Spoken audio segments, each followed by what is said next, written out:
Hello. तो नमस्कार दोस्तों। तो कैसे हैं आप सब? आई होप, आशा करते हैं कि आप लोग स्वस्थ होंगे, मस्त होंगे, ज़बरदस्त होंगे, जिंदाबाद होंगे। मैं राहुल कुमार आपका स्वागत करता हूं स्टडी विद सिविल एमसीक्यू के ऑनलाइन प्लेटफॉर्म में। तो जैसा कि दोस्तों हम लोग जान रहे हैं कि डे 6 तक, ठीक है, डे 6 तक ऑलरेडी पार्ट पार्ट अपलोडेड है। आज का जो सेशन है, आज का सेशन डे 7 है। ठीक है दोस्तों, आप लोग भी अच्छे से पता होगा वैसे भाइयों को जो इस बार मतलब सारा पार्ट देख रहे होंगे।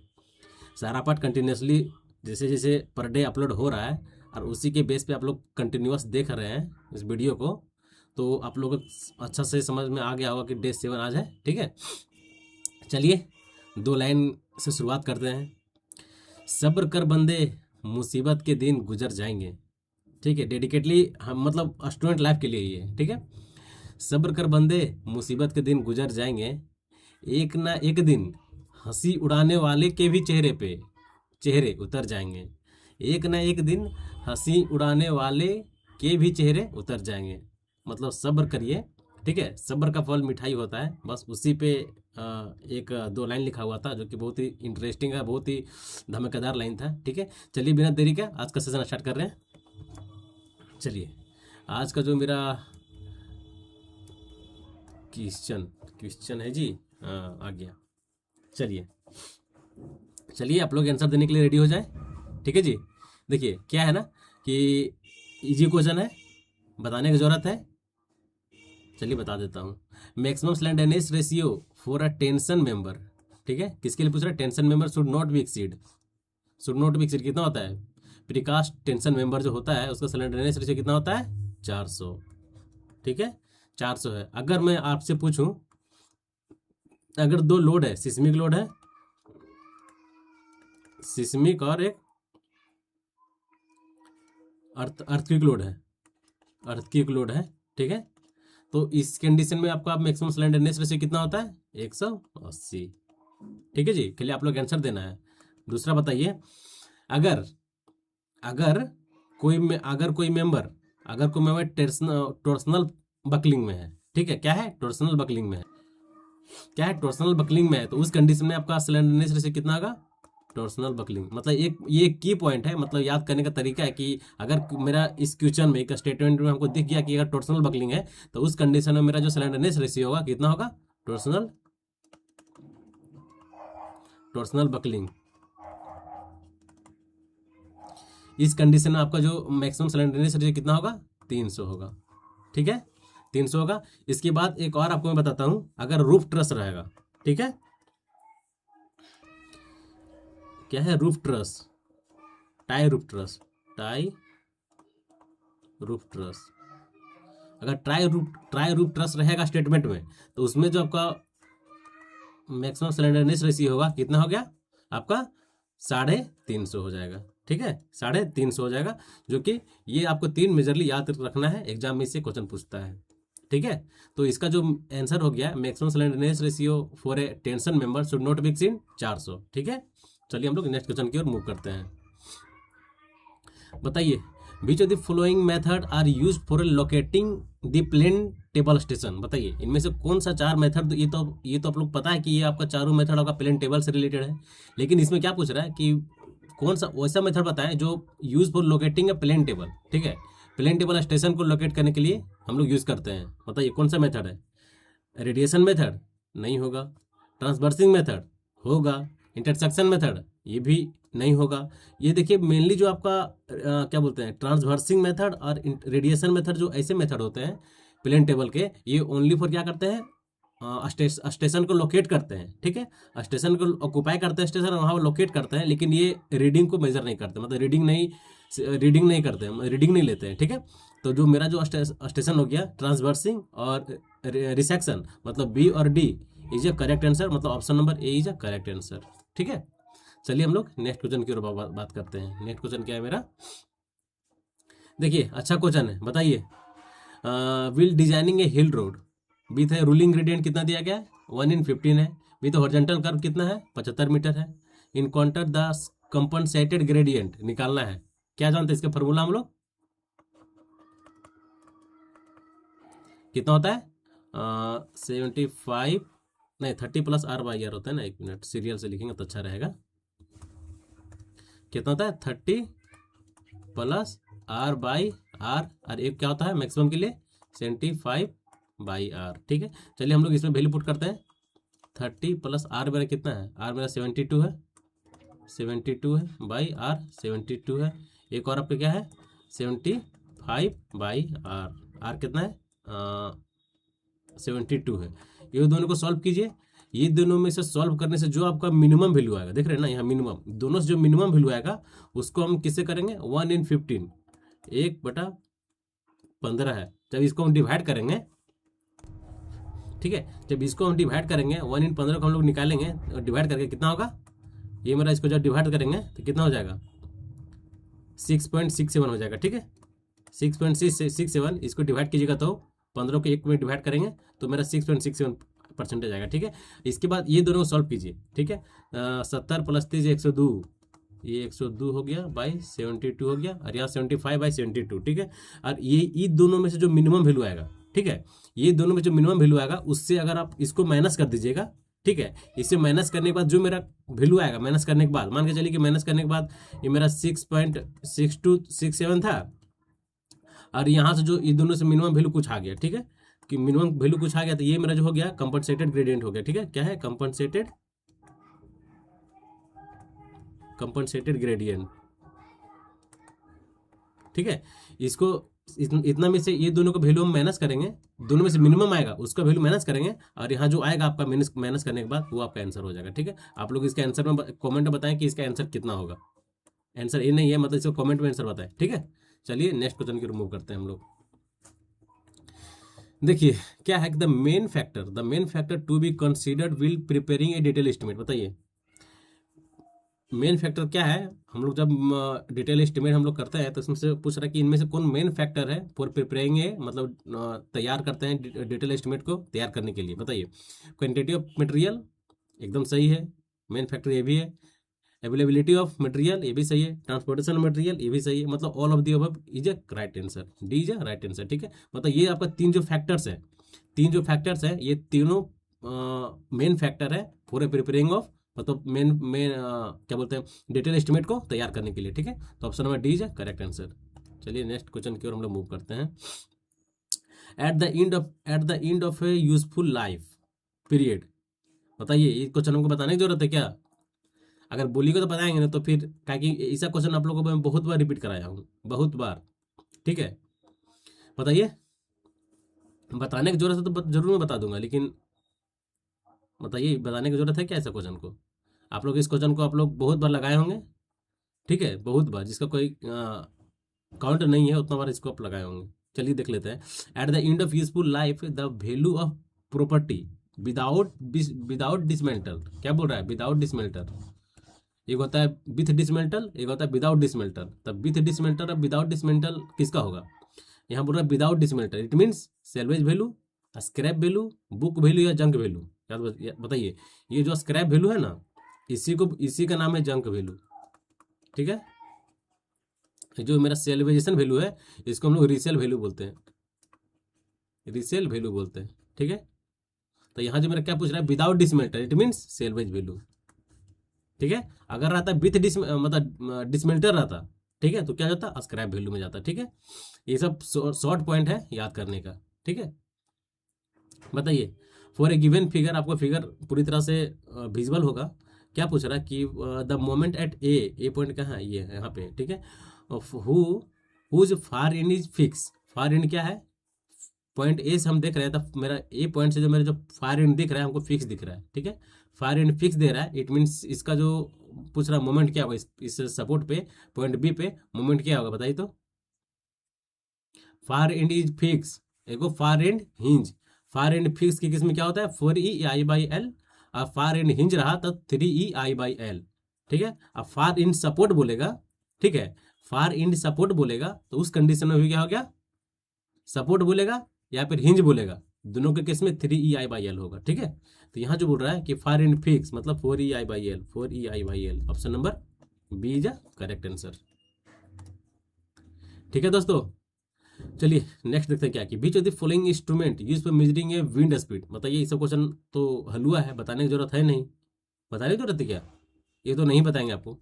इसका आंसर तो आप लोगों को बहुत पता होगा, बहुत अच्छा से जान रहे होंगे। देखिए नेक्स्ट क्वेश्चन क्या है कि 1 mole of an ideal gas occupy A volume of A litre at 273 kelvin and 1 atmospheric pressure.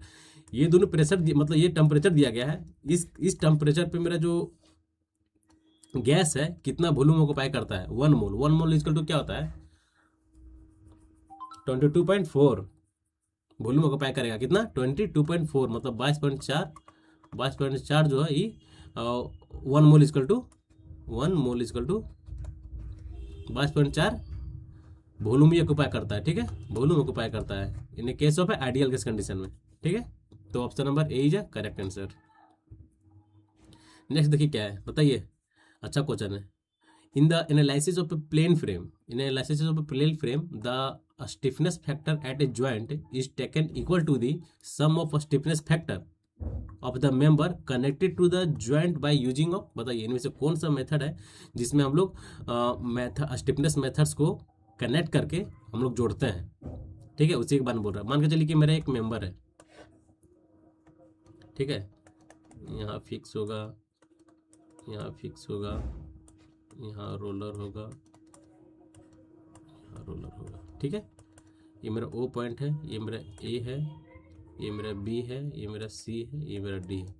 बताइए अगर मेरा स्टिफनेस फैक्टर निकालना रहा हो तो ये यहाँ से ओ से ए आपका एक मेंबर बन गया, ओ से बी एक आपका मेंबर बन गया, ओ से सी आपका मेंबर बन गया, और ओ से डी आपका ये मेंबर हो गया। और बोल रहा है यहाँ, देखिए क्या बोल रहा है कि in analysis of a plane frame the stiffness factor at a joint is equal to the sum of a stiffness factor of the member connected to the joint by using of principle of superposition। Principle of superposition में ही हम लोग सारा point का stiffness factor एक joint के बराबर मान करके हम लोग सब जितने भी मेंबर्स हैं सब मेंबर पे हम लोग स्टिफनेस फैक्टर निकालते हैं। ठीक है, जो कि ऑप्शन नंबर सी बोल रहा है। सी का ही डिफिनेशन दिया गया है कि प्रिंसिपल ऑफ सुपरपोजिशन में ही हम लोग क्या करते हैं कि किसी भी मेंबर पे हम लोग अलग अलग मेंबर को करके हम लोग उसका सुपरपोजिशन मतलब स्टिफनेस फैक्टर निकालते हैं। ठीक है, तो option number C is correct answer. चलिए नेक्स्ट क्वेश्चन देखते हैं क्या नेक्स्ट क्वेश्चन। बताइए, ये क्वेश्चन तो बताने की जरूरत है क्या? ये क्वेश्चन तो हमको तो नहीं लगता कि बताने की जरूरत है, आप लोग बहुत बार किए होंगे। मोमेंट खेले हैं, शेयर फोर्स खेले हैं, लोडिंग खेले हैं, बस उसी का यहाँ पर खेल है और क्या। देखिए, if a section away that end of beam, M is a moment, V is a shear force, W is a intensity of load, ठीक है, Y is a deflection of a beam. बताइए इनमें से 3 कंडीशन अलग अलग दिया गया है, बताइए तीनों में से कौन, क्या तीनों सही है, पहला दूसरा सही है, पहला तीसरा सही है, या फिर पहला और दूसरा तीसरा सही, या फिर तीनों सही है? बताइए। हम लोग जानते हैं डेल चेंज इन मोमेंट और आपका शेयर फोर्स का रिलेशन क्या होता है? मोमेंट आप लोग रिलेशन पढ़े होंगे ना, relation between shear force and moment. इसका रिलेशन कैसे होता है? चेंज इन मोमेंट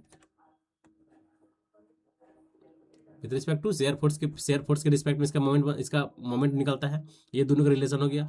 फिर आपका एक रिलेशन क्या आता है लोडिंग के रिस्पेक्ट में। ठीक है, तो shear force del x equal to ये आपको लोडिंग के टर्म में हो गया। ठीक है, तो ये जो दोनों स्टेटमेंट ऑप्शन ए और ऑप्शन बी दोनों सही है, क्योंकि ये दोनों ऑप्शन को हम लोग पढ़ते हैं कि जो मेरा मोमेंट है किसके रिस्पेक्ट में, शेयर फोर्स के रिस्पेक्ट में, ये जो शेयर फोर्स है आपका लोडिंग के रिस्पेक्ट में हम लोग निकालते हैं, हम लोग पढ़ते हैं। ठीक है, तो ऑप्शन ए और option B is correct answer. ठीक है, चले नेक्स्ट क्वेश्चन। बताइए, according to Lacey depth of a scour in a river depend upon the strengthness of the reach. If D is the depth of a score in a Reisner flow in a right angle bed, then it is equal to, बताइए। इसके लिए आपको table में बताता हूँ। जैसे यहाँ बोला कि लेसी थ्योरी में, लेसीज में क्या है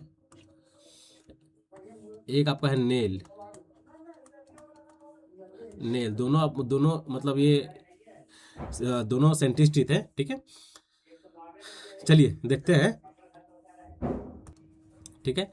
फर्स्ट क्या है कि राइट एंगल, फर्स्ट क्या बोल, यहाँ क्या बोल रहा है इस क्वेश्चन में कि रिज्मा flow in a right angle bend, ठीक है। फर्स्ट जो होगा मेरा क्या है, राइट एंगल बेंड, पहला राइट एंगल बेंड, ठीक है। दूसरा क्या होता है, एक और होता है इसका दूसरा क्या होता है, मॉडरेट बेंड, मॉडरेट बेंड, और तीसरा होता है सीवियर बेंड, सीवियर बेंड, ठीक है। ये तीन आप लोगों को याद रखिएगा, क्योंकि तीन से एक ना एक आपको एग्जाम में जरूर पूछता है यहाँ पे, ठीक है। जैसे इसमें पूछ दिया, किसने ये क्या पूछा, इसमें राइट एंगल बेंड पूछा है, ठीक है। राइट एंगल बेंड जो किसके बराबर होता है, ठीक है। तो याद रखिएगा, आपका लेसी थ्योरी के केस में राइट एंगल बेंड कितना होता है, 2 होता है, ठीक है। दोनों में सही होता है आपका नेल, अगर यहाँ लेसी ना दे के अगर नेल दे दिया, ठीक है, नेल, तो नेल के भी कंडीशन में कितना होता है, 2.0 होता है, मतलब 2 मान के 2 होता है, ठीक है। इसके बाद मेरा मॉडरेट हो गया, ठीक है। मॉडरेट बेंड में कितना होता है, 1.5 होता है, 1.5 होता है, ठीक है। याद रखिएगा, मॉडरेट मॉडरेट बेंड में कितना होता है, 1.5 होता है। फिर मेरा जो सीवियर बेंड है इसमें कितना 1.75 होता है, 1.75 हो गया, ठीक है। तो ये आप तीनों टेबल याद रखिएगा, इससे एक ना एक आपको एग्जाम में देखने को मिलेगा, ठीक है। अच्छा क्वेश्चन है, टेबल टेबल वाला है, तो इस टाइप से क्वेश्चन टेबल वाला मेनली पूछता है, ठीक है। तो ऑप्शन नंबर मेरा क्या पूछा था, राइट एंगल के बेंड, राइट एंगल बेंड पूछा था, और लेसी थ्योरी के रिस्पेक्ट में पूछा था। लेसी थ्योरी वाला मेरा 2 हो जाएगा, ठीक है, 2D हो जाएगा, ठीक है। तो option number B is correct answer. देखिए नेक्स्ट क्वेश्चन क्या है, नेक्स्ट क्वेश्चन अच्छा क्वेश्चन है, ये तो आप लोग इजी है, सर्विस है। बताइए, magnetic bearing of this sun at a noon, अच्छा एट ए नून के टाइम, नून के टाइम, नून के टाइम जो मेरा, मान के चलिए कि मेरा नून टाइम है, ठीक है। तो ये बोल रहा है कि नून के टाइम जो मेरा सन रहता है वो एलओए रहता है, जोग्राफिकल पॉइंट पे रहता है, ठीक है। जो जोग्राफिकल पॉइंट, इट मीन्स हम बोल सकते हैं कि जो मेरा जो सन रहता है, सन बोलना क्या है एग्जैक्ट होता ही है कि जो मेरा सन होता है कितना पे होता है, ट्रू बियरिंग पे होता है, ठीक है। ट्रू बियरिंग पे होता है एट नून टाइम में, तो ट्रू बियरिंग इक्वल टू कितना हो गया, 180 डिग्री बोल सकते हैं, ठीक है। और यहाँ जो आपका मैग्नेटिक बियरिंग दिया हुआ है, कितना है मैग्नेटिक बियरिंग एट नून, कितना है 178 डिग्री, एक सॉरी,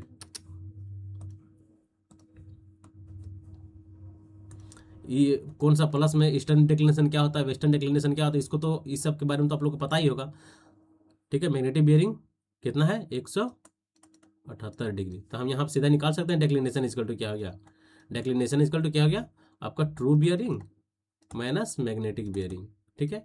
ट्रू बियरिंग मेरा कितना है 180 माइनस 178, कितना है गया 2 डिग्री, 2 डिग्री में क्या है प्लस में, it means eastern declination, eastern declination, ठीक है। अगर यही वैल्यू आपका 100 मतलब 180 से ज़्यादा रहता, इट मीन्स कि ट्रू ट्रू मेरिडियन सॉरी यहाँ ट्रू मेरिडियन होगा ना, ट्रू मेरिडियन हो गया, हम ट्रू बियरिंग लिख देंगे, ट्रू मेरिडियन। अगर यही वैल्यू आपका अगर 180 से ज़्यादा होता तो इट मीन्स वो ट्रू बियरिंग को फॉलो नहीं करता, ठीक है। जब ट्रू बियरिंग को फॉलो नहीं करता, जब हम लोग उसके बाद हम लोग वैल्यू निकालते तो मेरा ये निगेटिव में आता, जब निगेटिव में आता इट मीन्स वो वेस्टर्न डिक्लिनेशन होता, ठीक है। लेकिन यहाँ क्या बोला 178 डिग्री है, ठीक है, एट नून है, तो इस कंडीशन में जो आपका मैग्नेटिक डिक्लिनेशन कितना होगा 2 डिग्री ईस्टर्न डिक्लिनेशन, ठीक है। तो option number B is correct answer. देखिए नेक्स्ट क्वेश्चन क्या है, बताइए। कल मैं इस क्वेश्चन को नहीं, इसी टाइप के क्वेश्चन को मैं आपको कल बताया था, एज पर आई एस, ठीक है। क्या है the measurement of brick work, no deduction made सेल भी, बताइए ब्रिक वर्क में डिडक्शन कितना से हो, मिनिमम ओपनिंग एरिया कितना होता है, बताइए। Minimum opening area 0.1 metre square area शुरुआत में होता है। मिनिमम जो ब्रिक वर्क में जो होता है मिनिमम ओपनिंग एरिया कितना होता है 0.1 मीटर स्क्वायर, जिसमें नो डिडक्शन होता है, ठीक है। जैसे आपका हो गया बियरिंग रूफ हो गया, स्लैब रूफ हो गया, ये सब में आपका नो डिडक्शन होता है, ठीक है। प्लास्टरिंग के केस में क्या होता है, अगर एरिया मेरा ओपनिंग एरिया 0.5 मीटर स्क्वायर से अप टू द मतलब आप मेरा जो एरिया है कहाँ तक है 0.5 मीटर स्क्वायर तक है, तो इसमें भी नो डिडक्शन होगा। अगर मेरे एरिया, वही एरिया बढ़ के अगर 0.5 मीटर स्क्वायर से लेकर 3 मीटर स्क्वायर तक हो गया, देखिए in a case of a plastering deduction, plastering, थोड़ा राइटिंग नहीं बन रहा है यार, ठंडा लग रहा है हाथ में। देखिए for opening area, opening area up to 0.5 metre square, कितना 0.5 मीटर स्क्वायर, तो नो डिडक्शन, नो डिडक्शन, ठीक है। दूसरा हो गया area up to opening area 0.5 से 3 मीटर स्क्वायर तक है, तो इसमें 1 साइड डिडक्शन, ठीक है, कितना 1 साइड डिडक्शन। और यही अगर मेरा area greater than 3 metre square हो जाएगा, ठीक है, कितना 3 मीटर स्क्वायर हो जाएगा, इसमें हम लोग बोथ साइड डिडक्शन करते हैं, बोथ साइड डिडक्शन, ठीक है, बोथ साइड डिडक्शन। तो ये तो आप लोग प्लास्टिक का केस में हो गया। इसमें पूछा था ब्रिक वर्क के केस में, तो मिनिमम जो मेरा एरिया होगा नो डिडक्शन होगा, ओपनिंग एरिया 0.1 मीटर स्क्वायर, ठीक है। तो ये इज करेक्ट आंसर। ये सब याद रखिएगा, एग्जाम में पूछेगा, ठीक है। अच्छा क्वेश्चन बताइए, which of the following is A form of A bitumen, बताइए इनमें से बिटुमिन का फॉर्म कौन सा है?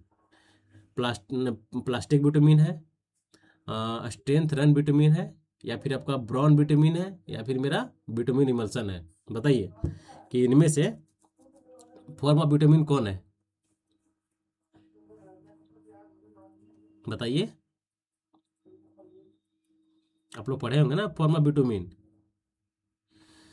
तो देखिए बेसिकली क्या होता है, ये जो चारों दिया गया है, प्लास्टिक बिटुमिन, अरे यार,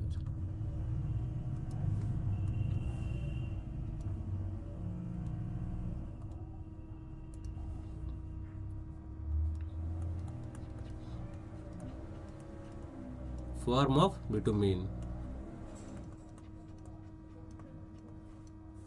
ठीक है। फर्स्ट क्या हो गया, प्लास्टिक बिटुमिन, प्लास्टिक बिटुमिन। दूसरा क्या हो गया, bitumen emulsion, bitumen emulsion, bitumen emulsion. Third क्या हो गया, straight run bitumen, straight run bitumen, straight run bitumen. चौथा जो हो गया ब्लॉन बिटुमिन।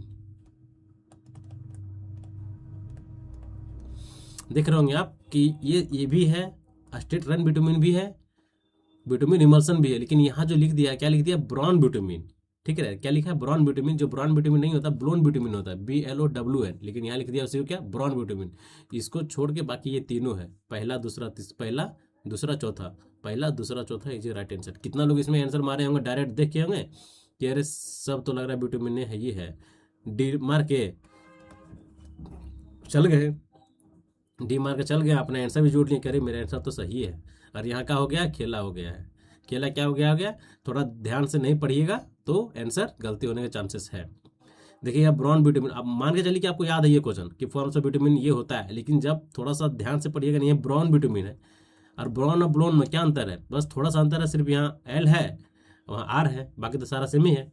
खाली ये जो आर को अगर यहाँ पर एल होता तो ये भी इसका आंसर सही रहता, तब ऑल ऑफ द अबव सही होता। लेकिन यहाँ पर ब्राउन लिख दिया है, लेकिन होता क्या है, ब्लोन होता है, BLOWN, ब्लोन विटामिन होता है, ठीक है। तो ऑप्शन नंबर पहला दूसरा चौथा, पहला दूसरा चौथा ये राइट आंसर, मतलब सी इज करेक्ट आंसर, ठीक है। चलिए नेक्स्ट क्वेश्चन की ओर हम लोग मूव करते हैं। बताइए, अच्छा क्वेश्चन है, टू फोर्स, क्या कि आप लोग जानते हैं कि BTC JEE में डिप्लोमा के सारे सिलेबस से क्वेश्चन आएंगे, तो आपको ध्यान देना पड़ेगा कि इसमें आपका क्या बोलते हैं, आप लोग इंजीनियरिंग ड्राइंग पढ़े होंगे, उससे भी क्वेश्चन पूछेगा। समझ रहे हैं? इंजीनियरिंग ड्राइंग उससे भी क्वेश्चन रहेगा, और आपका जो मैकेनिक्स है उससे भी क्वेश्चन रहेगा। इसीलिए मैं सोचा कि नहीं, थोड़ा जब फुल सिलेबस हम लोग कवर कर ही लेते हैं। ये आपका मैकेनिक्स का क्वेश्चन है, ठीक है? किसका है? मैकेनिक्स का। इसके बाद में जितना भी आप सेट जो आएगा उसमें मिक्स क्वेश्चन रहेगा, मतलब आपका क्या बोलते हैं, इंजीनियरिंग ड्राइंग से भी आपको क्वेश्चन देखने को मिलेगा, ठीक है? बेसिकली ये सब तो आप लोग कर ही रहे, आपका सोम सर्वे ये सब तो आप लोग पढ़ ही रहे, लेकिन जो लोग नहीं पढ़ता है, जिससे आपको क्या नहीं पढ़ता है सॉरी, क्या नहीं पढ़ता है, लोग इंजीनियरिंग ड्राइंग नहीं पढ़ते हैं एकदम, ठीक है?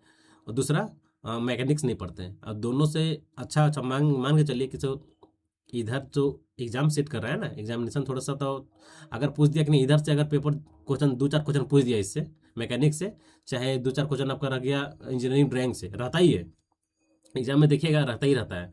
ये दोनों सब्जेक्ट से पूछ देगा और आप नहीं पढ़िएगा तब तो छूटना ही छूटना है। अंदाजा तो मार नहीं सकते हैं, गलती होने के चांसेस ज़्यादा रहता है। इसीलिए मैं सोचा कि नहीं, आज के सेट के बाद जितने भी सेट आएंगे सब में आपका इंजीनियरिंग ड्राइंग के भी क्वेश्चन रहेंगे, और साथ ही साथ मैकेनिक्स का भी क्वेश्चन देखने को मिलेगा आपको, ठीक है? तो ये देखिए आपका मैकेनिक्स का क्वेश्चन है। रिजल्टेंट निकालना है। क्या होता है रिजल्टेंट का formula? Are is equal to F1 का स्क्वायर प्लस F2 का square plus 2 F1 into F2 cos theta. Theta value दे दिया 135। चलिए हम लोग वैल्यू पुट करते हैं। क्या है? F1 कितना है? F1 P है,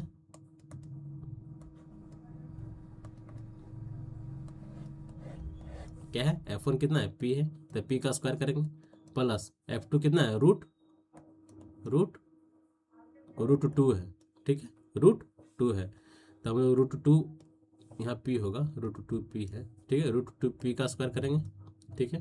प्लस 2 F1 कितना है? P है, प्लस सॉरी इंटू F2 कितना है? रूट 2 P है, कॉस 135 डिग्री, ठीक है?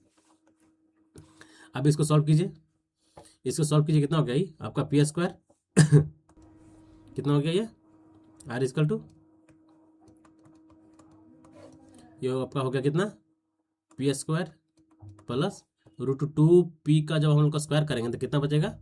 2P स्क्वायर, ठीक है? Plus 2P into root P cos 135 degree. जब इसको आप सॉल्व कीजिएगा, ठीक है, कॉस 135 कितना होता है, ठीक है? कितना होता है जी? इसको जब आप सॉल्व कीजिएगा तो कितना वैल्यू आपका आ जाएगा? माइनस में आएगा, लेकिन यहाँ ये आपका माइनस में होगा, ठीक है? 1 मिनट, इसको जब सॉल्व कीजिएगा ना तो वैल्यू आएगा -2P स्क्वायर, इसको सॉल्व करने के बाद, ठीक है? देखिए यहाँ से कुछ कटेगा क्या? देखिए तो 2P square -2P square cut जाएगा, बचेगा P स्क्वायर। P स्क्वायर तो ऑप्शन में नहीं है। P square root P square मतलब रूट 2P बच रहा है, रूट P स्क्वायर, ठीक है? अगर 2 स्क्वायर से रूट काट दे तो R इजकल टू क्या हो गया? R इजकल टू P होगा। R is equal to P option number A is a correct answer. P मतलब option number A is a correct answer, ठीक है? Option number A is a correct answer. चलिए next question हम लोग देखते हैं कि नेक्स्ट क्वेश्चन क्या है। मतलब ये इजी क्वेश्चन है जी। Centroid of a semi circle with a diameter D will at a distance from the base. बताइए बेस से सेंट्रॉइड पूछ रहा है, सेमी सर्कल का कितना होगा? आप लोग क्या जानते हैं? 4r/3π कितना होता है ये कंप्लीट का होता है, लेकिन यहाँ क्या बोला है? Semi circle, it means 2r हो जाएगा बाई 3π, ठीक है? 2r मतलब 2r, यहाँ r है लेकिन हम इसको अगर d में भी कन्वर्ट कर देंगे कोई दिक्कत थोड़ी है, r का जगह d लिख देंगे। क्या है? कितना है जी? 3π। Option number C is correct answer. बताइए इजी क्वेश्चन है, बताने का जरूरत नहीं है। बताइए भाई लोग। As per IS classification fine sand का साइज पूछ रहा है, कहाँ से कहाँ वेरी करता है? बताइए कितना से कितना फाइंड सेंड का पढ़े है ना सवाल में? Fine sand, medium sand, coarse sand. हाँ, पहला क्या होता है? सबसे बड़ा आपका कोबल, फिर बोल्डर। चलिए लिखते हैं हम लोग। देखिए फर्स्ट क्या होता है? कोबल, दूसरा बोल्डर,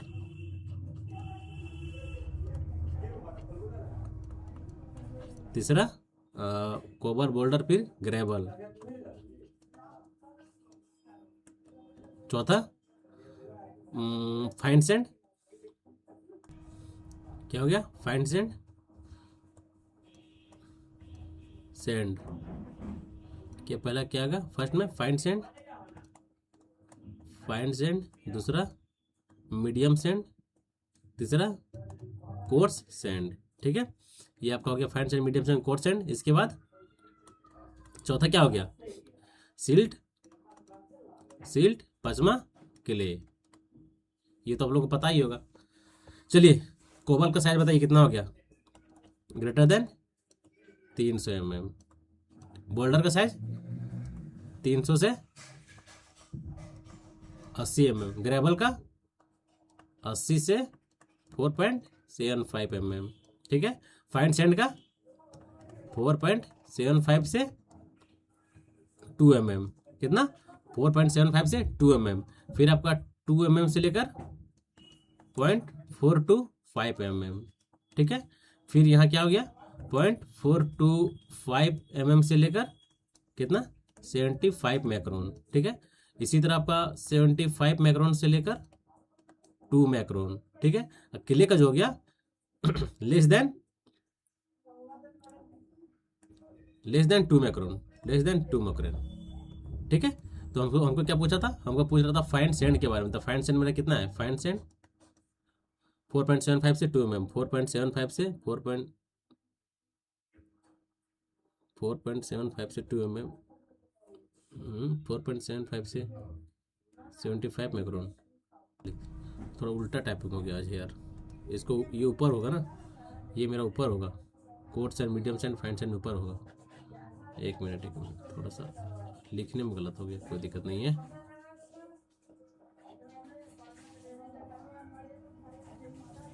चलिए कितना होगा बताइए? यहाँ क्या हो गया? फाइन सैंड हो गया,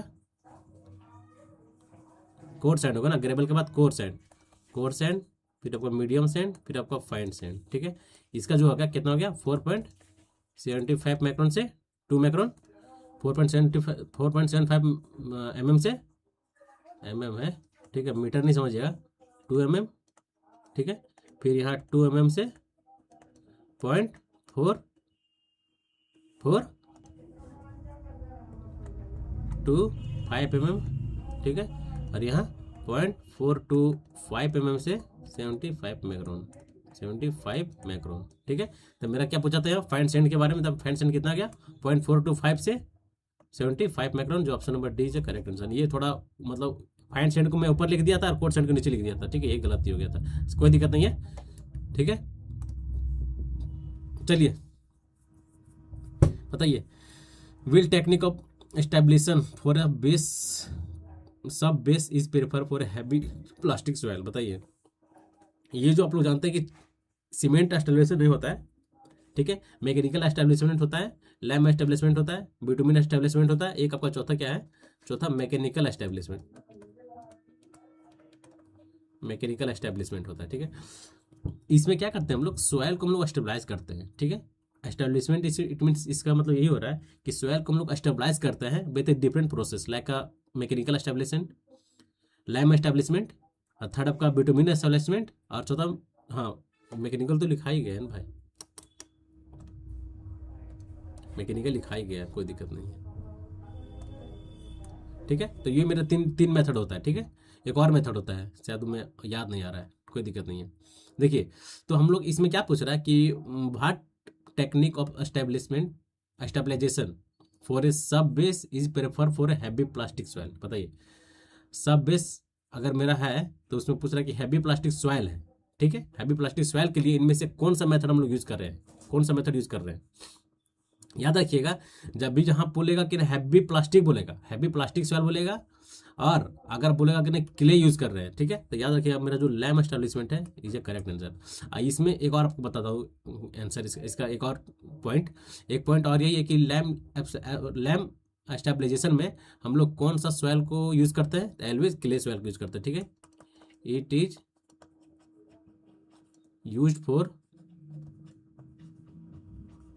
क्ले सॉइल ओनली, ठीक है, क्ले सॉइल हम लोग यूज करते हैं, ठीक है, क्ले सॉइल यूज करते हैं। और साथ ही साथ इसका जो यूज होता है कहाँ पे होता है, यूज फॉर सब base, prefer for a heavy plastic soil में भी, ठीक है, सब बेस और हैवी प्लास्टिक सॉइल में भी यूज होता है। एक आपका आता है mechanical establishment, mechanical establishment, mechanical establishment में जो इसमें जो हम लोग सॉइल यूज करते हैं, कैसा सॉइल रहेगा मैकेनिकल एस्टेब्लिशमेंट में बताइए। वो भी ये तो ये अपने आप में एक क्वेश्चन है, ठीक है, सेम क्वेश्चन पूछ दिया गया है किसी और एग्जाम में कि लैम एस्टेब्लिशमेंट में हम लोग किस टाइप का सॉइल को यूज करते हैं, तो आपको याद रहना पड़ेगा नहीं किले का यूज करते हैं, तो किले ध्यान रहेगा तभी तो। और दूसरा क्या है मैकेनिकल एस्टेब्लिशमेंट, मैकेनिकल एस्टेब्लिशमेंट में भी हम लोग इसमें किस टाइप का सॉइल आकर करता है, इसमें जो आपका है Sandy soil, sand soil, it it occur it occurs at Sandy soil, sand soil, ठीक है।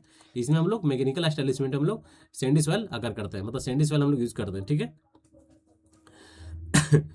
हो गया। देखिए बिटुमिन एस्टेब्लिशमेंट क्या होता है, बिटुमिन एस्टेब्लिशमेंट क्या होता है, देखिए बिटुमिन एस्टेब्लिशमेंट यह एक सॉइल को एस्टेब्लाइज करने का मेथड है, जो कि इसमें हम लोग क्या यूज करते हैं, फ्लाई एश हो गया, सीमेंट हो गया, अलग अलग इंग्रेडिएंट को यूज करके हम लोग क्या करते हैं बिटुमिन को एस्टेब्लाइज कर देते हैं, ठीक है। मतलब उसका स्ट्रेंथ मतलब पूरी तरह से उसका जो स्ट्रेंथ है, ड्यूरेबिलिटी है, सारा चीज बढ़ जाता है, उसी हम लोग क्या बोलते हैं बिटुमिन एस्टेब्लिशन बोलते हैं, ठीक है। तो इसका जो मेरा आंसर हो गया lime establishment is a correct answer, मतलब C is a correct answer, ठीक है। चलिए ऑप्शन हम लोग नेक्स्ट क्वेश्चन की ओर हम लोग मूव करते हैं। बताइए there is in friction occur when the speed of high, अगर मेरा कोई स्पीड मतलब कोई भी व्हीकल है जिसका स्पीड बहुत ज़्यादा है, ठीक है, क्या है बहुत स्पीड में वो जा रहा है, तो क्या जब भी कोई व्हीकल है, अगर यहाँ व्हीकल है, ये रोड है और ये मेरा व्हीकल है, अगर बहुत इसका स्पीड बहुत तेज है, तो क्या इसका जो यहाँ फ्रिक्शन, यहाँ पे जो सरफेस पर जो इसका फ्रिक्शन होगा, मतलब टायर और सरफेस, रोड सरफेस, टायर और रोड सरफेस के बीच फ्रिक्शन बढ़ेगा या फिर घटेगा। अगर इसका स्पीड दिया गया, क्या कंडीशन है कि इसका स्पीड बहुत ज़्यादा है, हाई स्पीड है, ठीक है, तो याद रखिएगा कि जब भी कोई भी व्हीकल है अगर हाई स्पीड से मूव कर रहा है, ठीक है, हाई स्पीड से मूव कर रहा है, तो उसका जो फ्रिक्शन होगा एलवेज सरफेस पे कम होगा, ठीक है, मतलब फ्रिक्शन रिड्यूस होगा, स्लाइटली रिड्यूस होगा, ठीक है। और यही अगर आपके साथ स्लो से अगर मतलब आराम से जाता, तो उसमें क्या होगा फ्रिक्शन जो है ज़्यादा होता, लेकिन इसमें क्या पूछा था स्पीड हाई है, इट मीन्स फ्रिक्शन जो है, फ्रिक्शन अगर करेगा स्लाइटली डिक्रीज होगा, मतलब फ्रिक्शन कम होगा, ठीक है। तो option number B is correct answer. समझ में आ गया जी। बताइए सीजीएस यूनिट बताया नहीं है आप लोगों को, बहुत बारी क्वेश्चन बताए हैं, इसका सारा यूनिट बताइए, सीजीएस यूनिट क्या होता है, एमकेएस यूनिट क्या होता है, आपका एसआई यूनिट क्या होता है, सारा बताइए, किसका डायनेमिक विस्कोसिटी का बताइए, सारा यूनिट बताइए। चलिए हम लोग पहली बात एसआई यूनिट के बारे में लिखते हैं। एसआई यूनिट कितना होता है डायनेमिक विस्कोसिटी का, पास्कल सेकेंड होता है, और क्या होता है, और क्या होता है, और बताइए, पास्कल सेकेंड ठीक हम जान रहे हैं, और बताइए और क्या होता है जी, और क्या होता है पास्कल सेकेंड, और नहीं आ रहा है, बताइए और क्या होता है। अच्छा चलिए अगला बताइए कि सीजीएस यूनिट इससे क्या होता है, सीजीएस यूनिट क्या होता है, poise,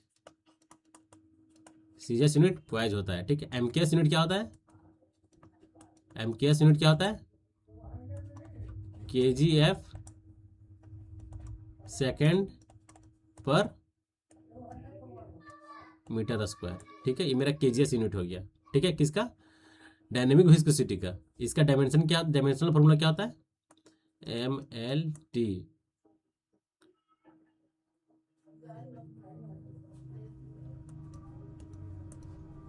M L T minus one, M L minus one T minus one, ठीक है, इसका डायमेंशनल फॉर्मूला हो गया, तो ये आपको याद रखना पड़ेगा, ठीक है। चलिए क्या इसका हो गया आपका सीजीएस यूनिट पूछा था तो कितना हो गया पॉइज, ठीक है। इजी क्वेश्चन, लेकिन देखिए क्या पूछ रहा है, कभी सीजीएस पूछ देगा आपसे, कभी एमकेएस पूछ देगा, ठीक है, कभी इसका डायमेंशनल फॉर्मूला पूछ देगा। तो ये सब बहुत बेसिक चीज है जो कि आपको जानकारी रखना बहुत ही जरूरी है। ठीक है, ठीक है। एक इसका और फॉर्मूला होता है न्यूटन सेकेंड पर मीटर स्क्वायर, मतलब एसआई यूनिट का ही बोलते हैं, एसआई यूनिट का ही बोलते हैं क्या, न्यूटन सेकेंड पर मीटर स्क्वायर। ठीक है, ये मेरा ये मेरा सीजीएस यूनिट नहीं है, सीजीएस यूनिट मेरा क्या है, पोएज होता है। ठीक है, ध्यान दीजिएगा।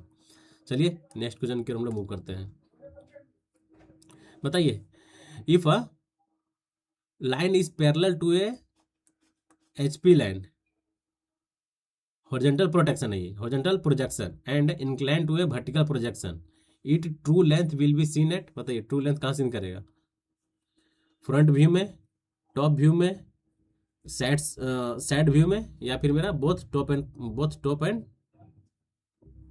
And front. बताइए, याद रखिएगा जब भी if a line is a parallel to a horizontal projection, line किसकी पैरेलल है, horizontal projection and incline to a vertical projection, इस कंडीशन में जो मेरा ट्रू लेंथ होगा एलवेज कहाँ होगा, ट्रू लेंथ जो मेरा शो करेगा कहाँ पे, टॉप भी शो करेगा। कैसे भी शो करेगा, टॉप भी शो करेगा। तो option number B is correct answer.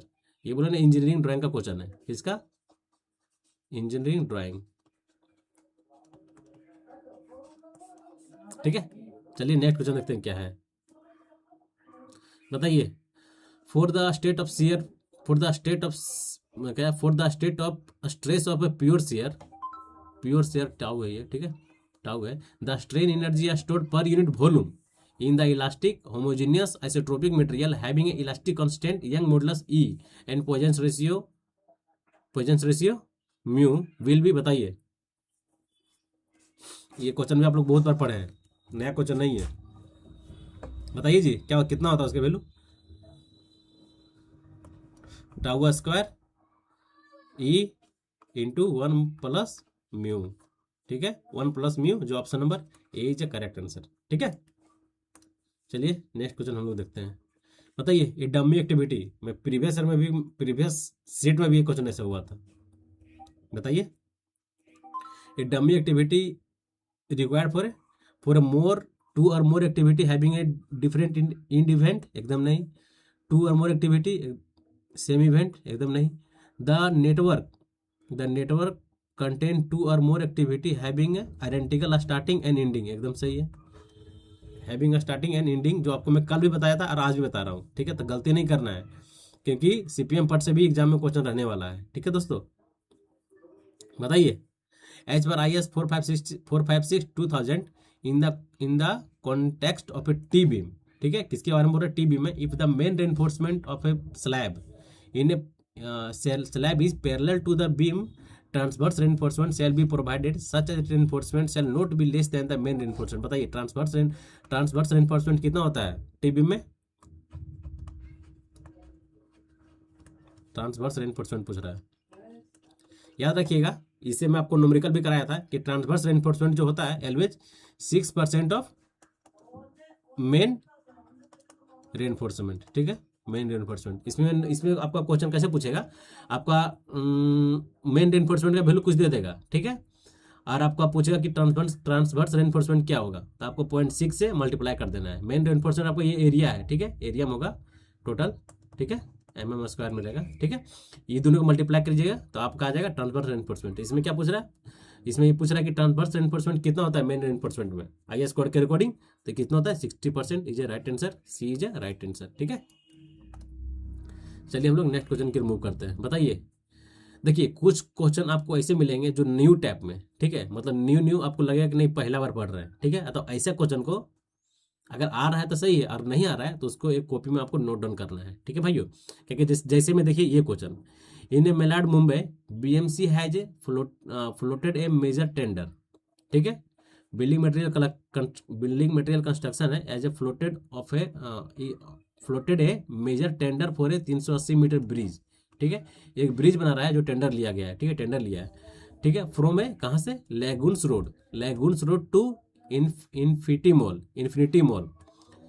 लेगुन्स road से इन्फिनिटी मॉल तक एक ब्रिज बनाया जा रहा है। तो इसमें जब बोल रहा है कि what bridge tap is plan, तो उस एरिया में जो हम लोग ब्रिज को प्लान करेंगे, कैसा प्लान रहे, कौन सा ब्रिज हम लोग यूज कर सकते हैं, बताइए। Suspension bridge, cable stay bridge, steel truss या फिर कंक्रीट आर्क। तो ये क्वेश्चन को आपको याद रखना है, ठीक है, लिख के रख लीजिए कि जो ये सब एरिया है, लेगून एरिया है, मुंबई इन्फिनिटी मॉल के बीच में जो मेरा 380 मीटर का जो हम लोग ब्रिज प्रोवाइड करेंगे, उसमें जो मेरा ब्रिज रहेगा कौन रहेगा, केबल स्टेट ब्रिज रहेगा। कौन सा रहेगा, cable stayed bridge, cable stayed bridge, state bridge, ठीक है, न्यू टाइप का क्वेश्चन है, ठीक है, तो इसको ध्यान रखना है। चलिए नेक्स्ट क्वेश्चन देखते हैं क्या है, बताइए।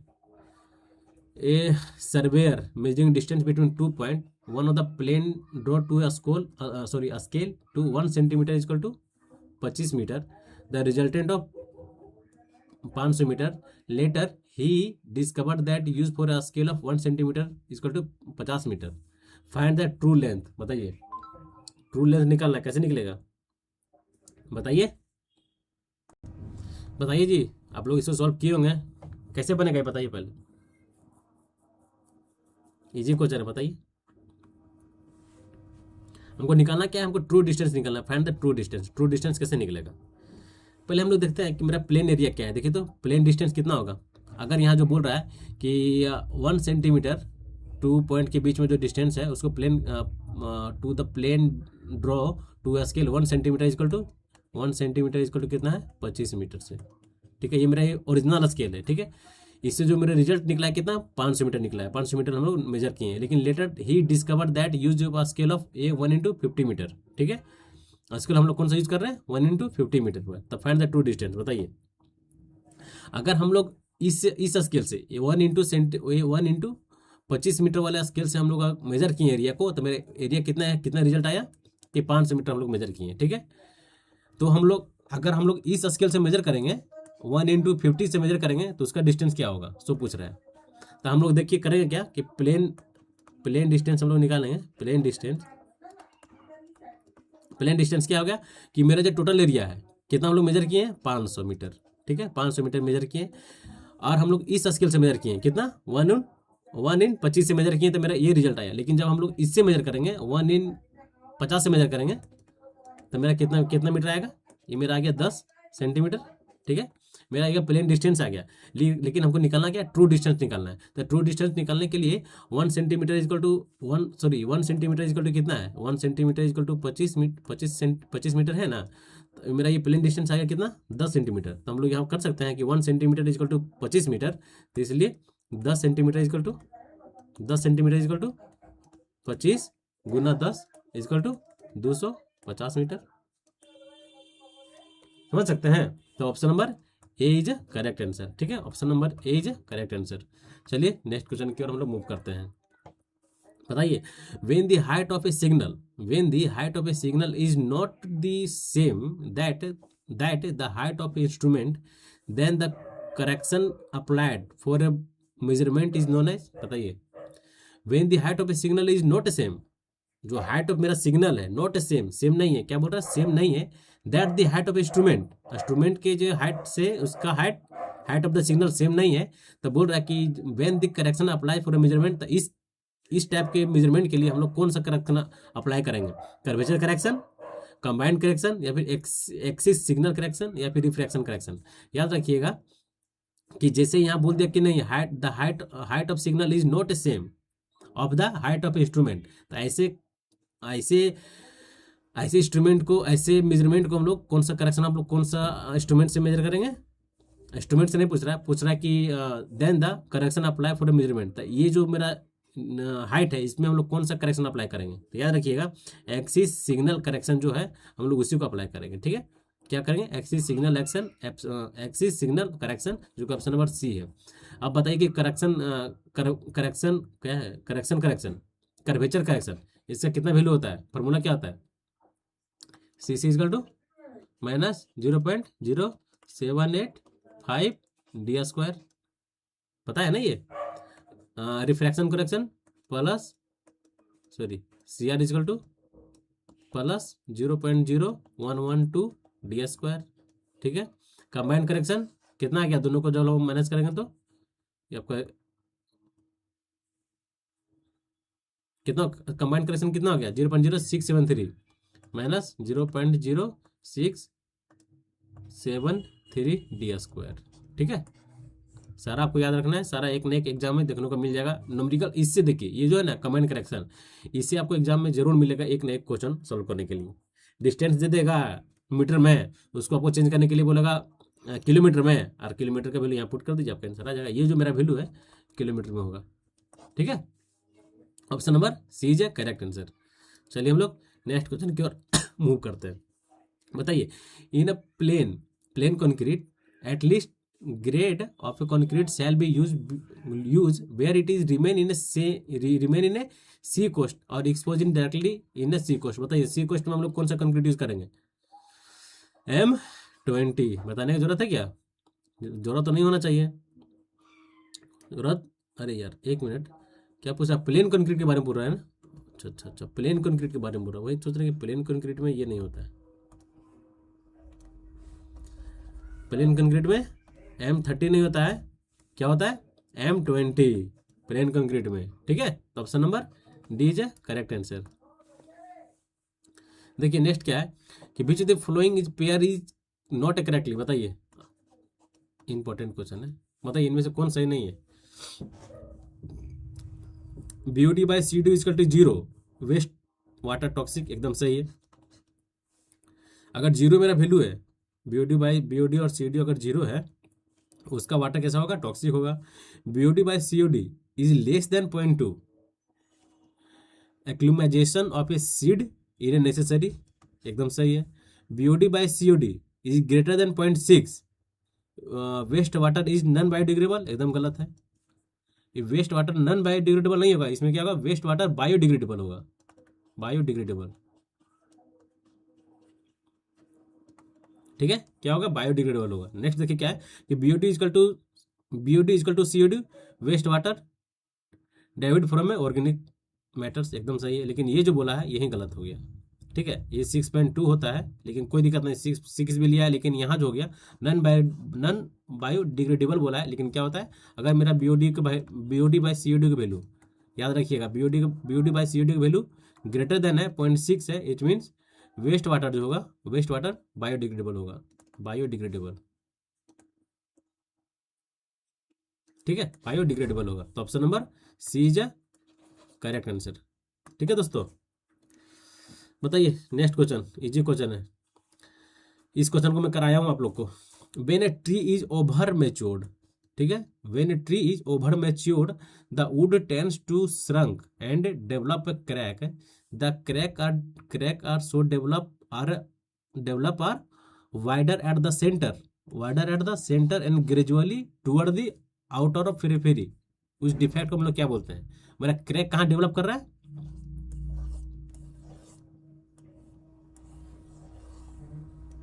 क्रैक कहाँ डेवलप कर रहा है? मेरा सेंटर में।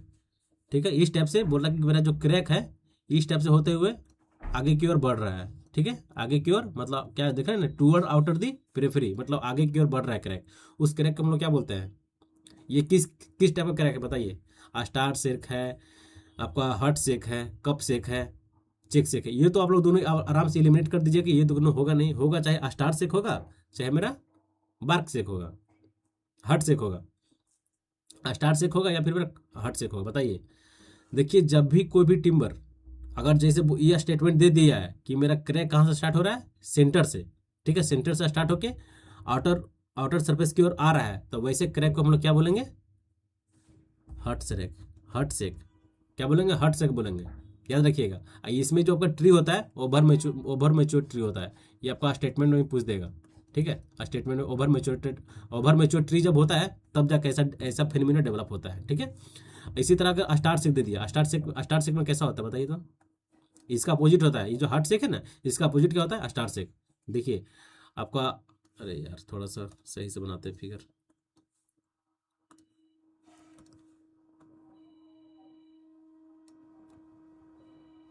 तो और गंदा बन रहा है भाई,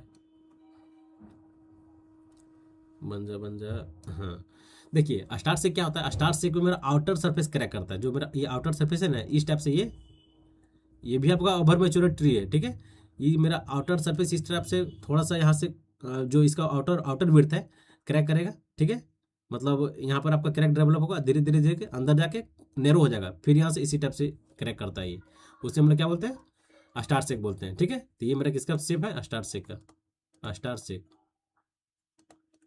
ठीक है, तो ऑप्शन नंबर, ऑप्शन इसका क्वेश्चन क्या हो गया और इसका आंसर क्या हो गया, option number D is correct answer. ठीक है, चलिए नेक्स्ट क्वेश्चन की हम लोग मूव करते हैं। बताइए, the initial convexity, the initial convexity is the load penetration curve of CBR test is not due to, बताइए सीबीआर टेस्ट में जब मेरा लोड पेनिट्रेशन कर्व बनता है, उसने पूछ रहा है कि the initial convexity is the load penetration curve is not due to, किसके कारण नहीं होता है, uneven top the surface, high impact to starting loading, inclination, inclination penetration plunger, या फिर आपका soft top layer of a soft soil. बताइए, बताइए, the initial convexity is the load penetration curve of a CBR test is not due to high impact at starting of a loading. ठीक है, इसमें देखिए इसका जो पेनिट्रेशन होता है, initial convexity in the load penetration curve में क्या क्या होता है, देखिए ये जो दिया है कि अनइवन टॉप सरफेस, ये मेरा सही है। ठीक है, दूसरा जो होता है प्रेजेंस ऑफ एयर वॉइड। ठीक है, लिख लीजिए, यहाँ पर मैं लिख देता हूँ, इनिशियल कॉन्वेक्सिटी VITY, थोड़ा अच्छा से लिख लेते हैं,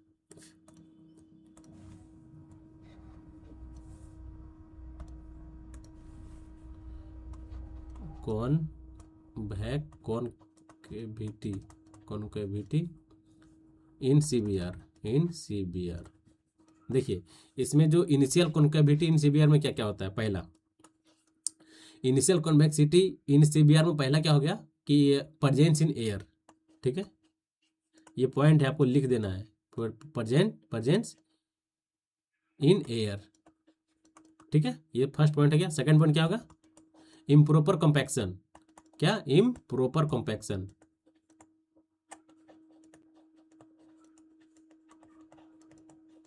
ठीक है, थर्ड देखिए क्या आ गया, टॉप लेयर जो होगा, टॉप लेयर जो होगा कैसा होगा, सॉफ्ट होगा। ठीक है, टॉप लेयर क्या होगा, सॉफ्ट हो गया। अब ये जो बोल रहा है कि top layer uneven top layer. ठीक है, ठीक है, मेनली आपका 3 पॉइंट है जो आपको याद रखना है। ठीक है, इससे भी क्वेश्चन पूछ देगा कि the initial concavity is not in the load penetration curve of a CBR test is not due to, तो आपको ध्यान देना है। ठीक है, तो इसमें से इसका जो आंसर होगा कौन होगा, option number B is a correct answer. ये नहीं होता है, बाकी सारा होता है। ठीक है, चलिए हम लोग नेक्स्ट क्वेश्चन की ओर मूव करते हैं। देखिए नेक्स्ट क्वेश्चन क्या है कि द रूलिंग ग्रेडियंट। बताइए, इस टाइप से क्वेश्चन हम लोग किए थे ना, सेम क्वेश्चन तो नहीं था ना, सेम क्वेश्चन नहीं था। बताइए, सेम टाइप का क्वेश्चन हम लोग पीछे किए थे, कैसे निकलेगा, क्या निकालना है, कंपनसेटेड ग्रेडियंट। ठीक है, तो मिनिमम किसका 30 प्लस R/R और मैक्सिमम कितना होता है 75/R होता है। चलिए हम लोग वैल्यू पुट करते हैं, 30 कितना है, 30 प्लस हमको निकालना क्या, कंपनसेटेड ग्रेडियंट। देखिए 30 प्लस R कितना है 75 मीटर, 75 मीटर, उसमें शायद 72 मीटर था ना जी, 75/R 75। ठीक है, ये दोनों, ये तो मेरा 1 हो गया ऐसा ही। इसको सॉल्व कीजिए, कितना आएगा, 7 3 10 105 आएगा। ये 105 डिवाइडेड बाई 75, इसको डिवाइड दीजिए, कितना आएगा देखिए तो, इसका डिवाइड देखिए कितना आएगा। और इसका बाद हम लोग जो क्या निकालना है 6%, द रूलिंग ग्रेडियंट कितना है, हिल पे 6% दिया गया है। ठीक है, तो 6% से हम लोग क्या करेंगे, माइनस करेंगे। इसका वैल्यू तो ऑब्वियसली कि इससे ज़्यादा ही होगा, 1 से ज़्यादा ही आएगा ये। ठीक है, तो अगर यहाँ से मिनिमम कितना आ गया, मिनिमम मेरा आ गया कितना 1 आ गया, तो हम लोग क्या निकालेंगे, कंपनसेटेड ग्रेडियंट, कंपनसेटेड ग्रेडियंट जो होगा मेरा ये 6%। ठीक है, में से 1 माइनस करेंगे, कितना हो गया 5%। ठीक है, option number C is a correct answer. ठीक है दोस्तों, सेशन कैसा लग रहा है आप लोग का, बताइए आप लोग, सेशन कैसा आप लोग का लग रहा है। बताइए, the primary system of A road classification include. बताइए प्राइमरी सिस्टम में कौन कौन से रोड को इंक्लूड किया गया है, प्राइमरी भी बताइए, सेकेंडरी भी बताइए और ट्रेटरी भी बताइए कि तीनों जो रोड क्लासिफिकेशन है ये बेसिकली कौन कौन से रोड को इंक्लूड करता है, बताइए। ये देखिए, याद रखिएगा, जो मेरा प्राइमरी क्लासिफिकेशन है इसमें आपको क्या रहता है, एक्सप्रेस वे और आपका नेशनल हाईवे। ठीक है, क्या रहता है, एक्सप्रेस वे और नेशनल हाईवे। ये पूछेगा आपका सेकेंडरी पूछेगा। ठीक है, क्या है सेकेंडरी, दूसरा देखिए सेकेंडरी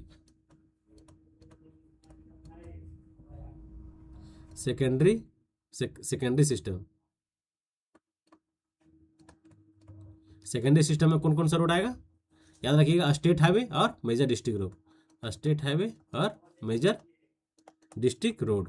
ठीक है, ये किस में आएगा आपका, सेकेंडरी सिस्टम में। इसी तरह आपको पूछेगा थर्ड में, टेरिटरी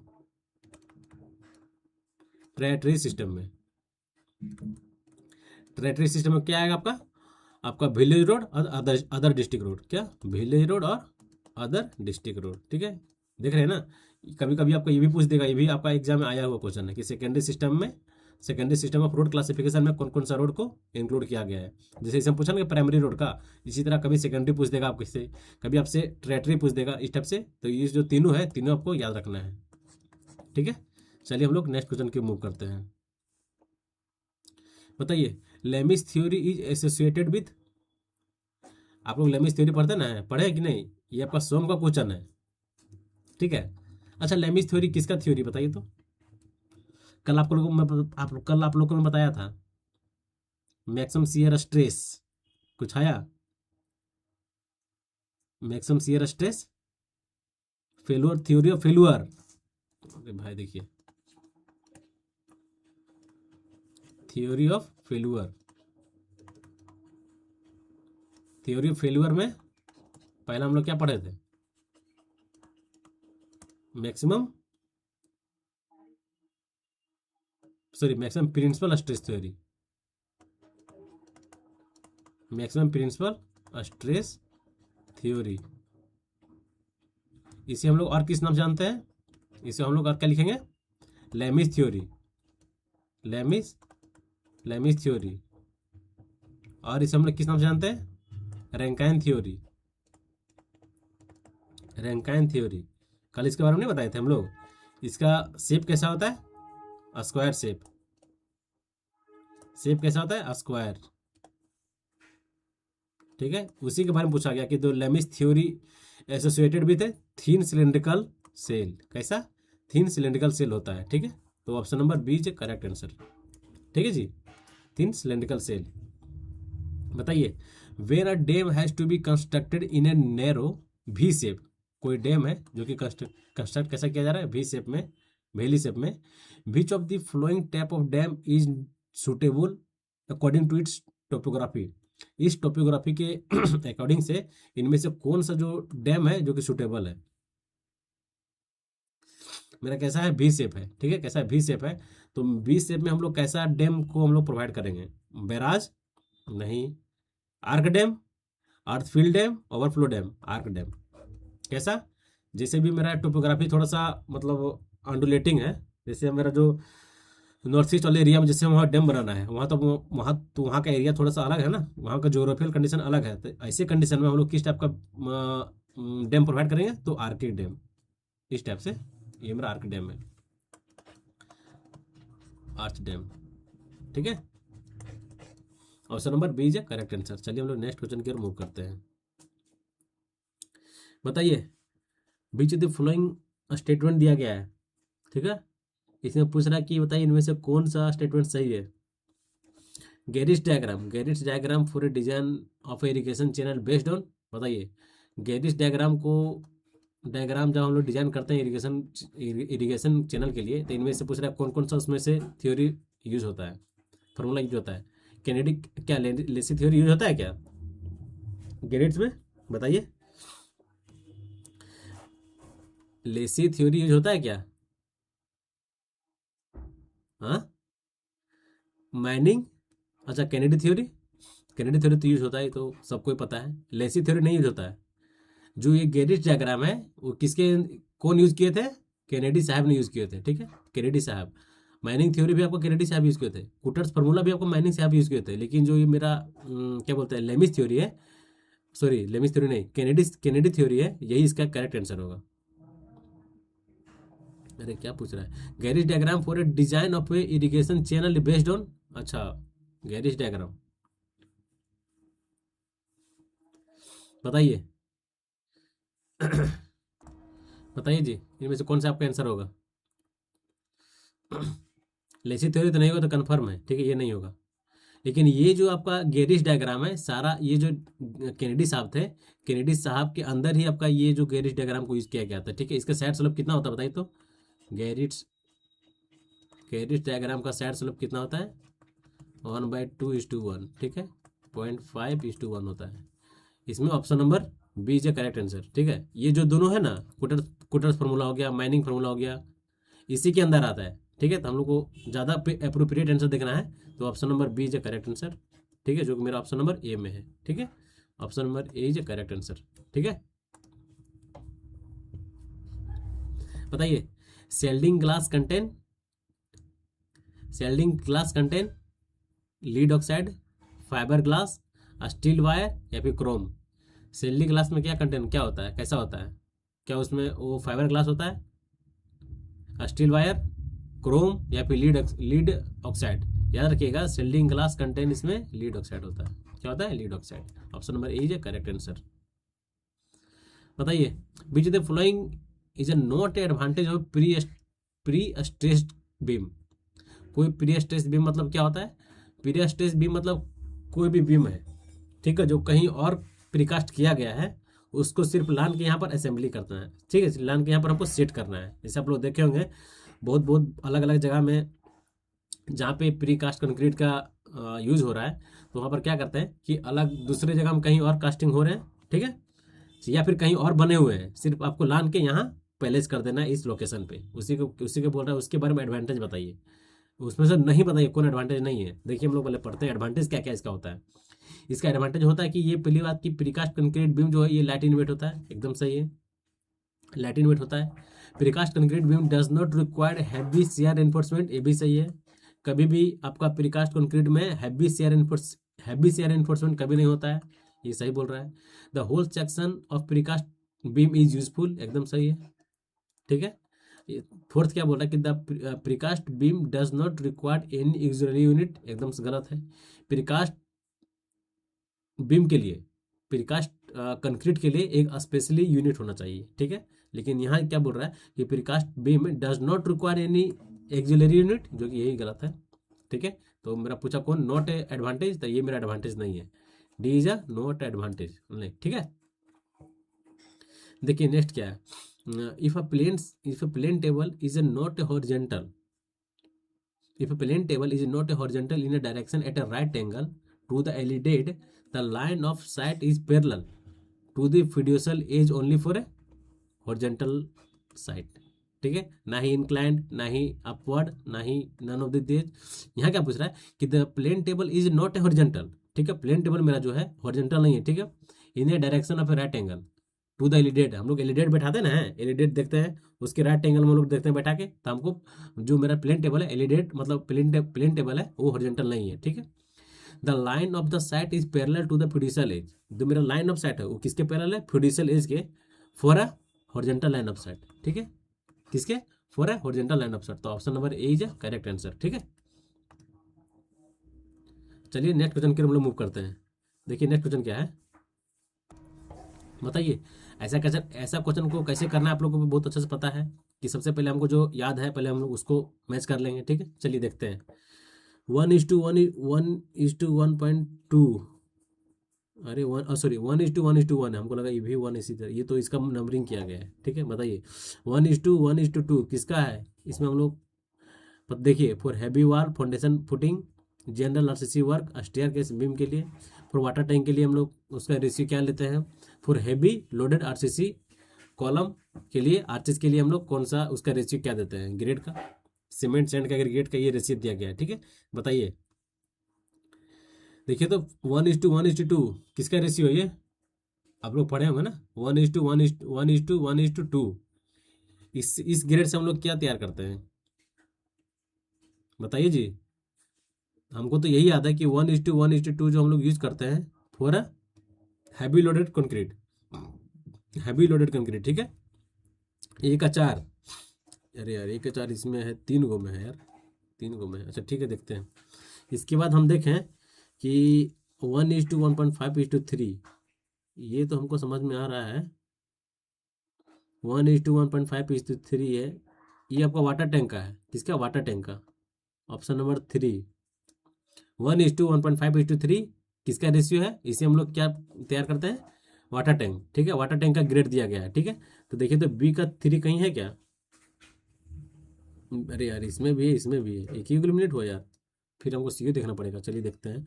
1:2:4, 1:2:4 मेरा जनरल आरसीसी वर्क के लिए, या फिर आपका हैवी फॉर हैवी फाउंडेशन के लिए, बताइए। 1:1:2:4 किसके लिए मेरा है? 1:2:4 for general work for RCC column beam के लिए होता है। क्या है? 1:2:4 जनरल जो ये रेशियो है हम लोग यूज करते हैं किसके लिए? स्ट्रक्चर के, सॉरी स्टेयर केस के लिए, बीम के लिए और स्लैब के लिए। तो इसका क्या हो गया? सी का 1 हो गया। सी का 1 एक ही होबे करेगा। Option number A, option number A is a correct answer. ऐसे क्वेश्चन को पहले आपको जो आता है पहले उससे आप मैच कर ले, उसके बाद देखिए कौन हमको आ रहा है, ठीक है, वही आपका आंसर होगा। नहीं तो एट रैंडम आप सोचिएगा नहीं पहला कि हम पहला का इससे मिलाएंगे, इससे ऐसे मिलाएंगे, ऐसे गलत हो जाएगा। और इस टाइप के क्वेश्चन को कैसे अप्रोच लगाना है मैं आपको भी अभी बताया, और जितने भी सेट हुए सब मैं बताता हूँ, ठीक है। चलिए हम लोग नेक्स्ट क्वेश्चन की रिमूव करते हैं। देखिए नेक्स्ट क्वेश्चन क्या है कि if a consider the following energy associated with Pelton wheel, बताइए पल्टन बिल में इनमें से कौन कौन सा एनर्जी, उसका सीक्वेंस पूछ रहा है यार। The correct sequence of energy conservation, बताइए पल्टन बिल के लिए कौन कौन सा एनर्जी का सीक्वेंस है। पहला क्या है गया? देखिए तो पोटेंशियल एनर्जी सबसे पहले, ठीक है। 3 नंबर पोटेंशियल एनर्जी के बाद क्या होगा? Kinetic energy, mechanical energy. Potential energy के बाद कैनेटिक एनर्जी, फिर मैकेनिकल एनर्जी, ठीक है। ये इसका सीक्वेंस है। तीन, तीन एक ही को में ये 3 2 1, 3 2 1, option number B is correct answer, ठीक है। बताइए इजी क्वेश्चन है, इसमें लोग गलती करेंगे। The required minimum compressive strength पर बिल्डिंग ब्रिक, बताइए कितना होता है? आईएस कोड दे दिया गया है। इस आईएस कोड के according minimum compressive strength brick का कितना होता है? 21, 40, 105, 70 या फिर 35, बताइए। मिनिमम कंप्रेसिव स्ट्रेंथ पूछेगा कितना? 35 kg/cm3, kg/cm² किसी केस में for a minimum compressive strength of a brick, building brick, ठीक है। तो option number D is correct answer, ठीक है जी। देखिए नेक्स्ट क्या है कि in rate analysis procedure percentage of, किसका पूछ रहा है? Percentage of wet concrete, wet volume of concrete is to be increase from the dry, determining dry volume कितना? 52%। ये तो आप लोग अच्छे जानते हैं। ऑप्शन नंबर सी है करेक्ट आंसर। बताइए यूजिंग बिलिक स्क्रिप थ्योरी, इसका फॉर्मूला क्या होता है? बिलिक स्क्रिप थ्योरी बोल रहा है, इसको यूज करके बताइए कि मेरा स्पेसिफिक ग्रेविटी दिया गया है, व्हाट इज द थिकनेस, क्या निकालना है? व्हाट इज थिकनेस निकाल रहा है, टी निकालना है। टी इक्वल टू क्या होता है? फॉर्मूला बताइए। टी इक्वल टू h/g-1, ठीक है। तो चलिए हम लोग वैल्यू पुट करते हैं। एच मेरा कितना दिया गया है देखिए तो, एच तो हमको निकालना है ना, थिकनेस हमको निकालना है, एच हमको निकालना है। तो जी मेरा कितना दिया है? जी मेरा जो स्पेसिंग है, स्पेसिफिक ग्रेविटी 2.4-1, और जो यहाँ बोल रहा है कि thickness of the floor by providing factor of safety 3/4, इसको 4/3 से, सॉरी 4/3 से फैक्टर ऑफ सेफ्टी से मल्टीप्लाई करना है। तो कितना हो गया ये? 4/3 इंटू h/2.4 में से 1.1 चले जाएगा तो 1.4 आ गया। यहाँ सब एच निकाल दीजिए, जो आपका एच निकालिएगा वही आपका आंसर होगा, ठीक है। चलिए नेक्स्ट क्वेश्चन देखते हैं क्या है। बताइए consider the following statement, modulus of toughness is a total strain energy per unit volume up to the ultimate stress, एकदम गलत।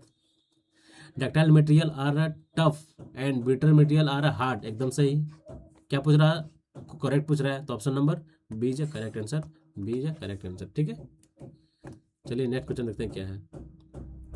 बताइए डिमांड रेट ज़्यादा है सप्लाई रेट से, सप्लाई रेट ज़्यादा है डिमांड रेट से, सप्लाई रेट बराबर है डिमांड रेट से, चलिए हम लोग इसी को देखते हैं कि मेरा जो सप्लाई रेट है, अगर मेरा सप्लाई रेट अगर बराबर है डिमांड रेट से, तो क्या हो गया, स्टोरेज इज नील। ठीक है, सी का टू आ गया।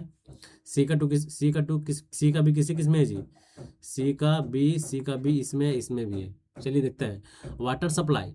अगर मेरा डिस्ट्रीब्यूशन सिस्टम में, हम जिस सोसाइटी में रह रहे हैं, अगर वहाँ वाटर सप्लाई ज़्यादा है, कहाँ गया सप्लाई रेट, अगर वाटर सप्लाई ज़्यादा है और डिमांड, सप्लाई किसके, डिमांड रेट से, मेरा जितना डिमांड है उससे, डिमांड जितना है, यहाँ क्या बोला कि सप्लाई रेट ज़्यादा है एज कंपेरिजन में डिमांड रेट से, तो वहाँ क्या हो गया, वाटर इज गेटिंग डिप्लेटेड, फिर water is getting stored.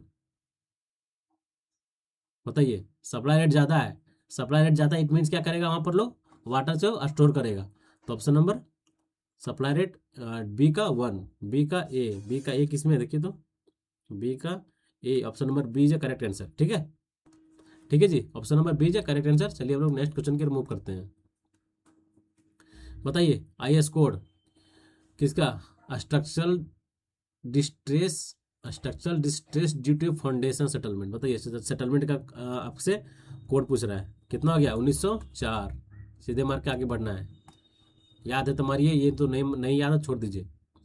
Consider the following, consider two steel member under a tension, under a steel structure. ठीक है, चलिए देखते हैं, टू स्टेटमेंट दिया गया है। A compression flange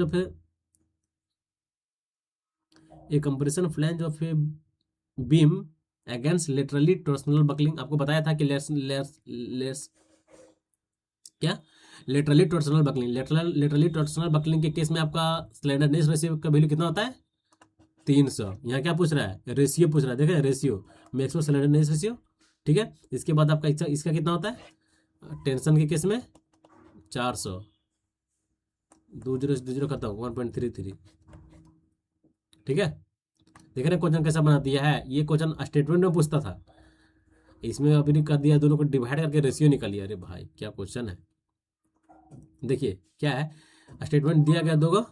in a pipe lining the nature of fluid depend upon the entire the velocity. क्या मेरा जो पाइप लाइन है, इन अ पाइप लाइनिंग में द नेचर ऑफ फ्लो जो होता है, फ्लूड फ्लो का, वो क्या डिपेंड करता है खाली वेलोसिटी पे, एकदम नहीं।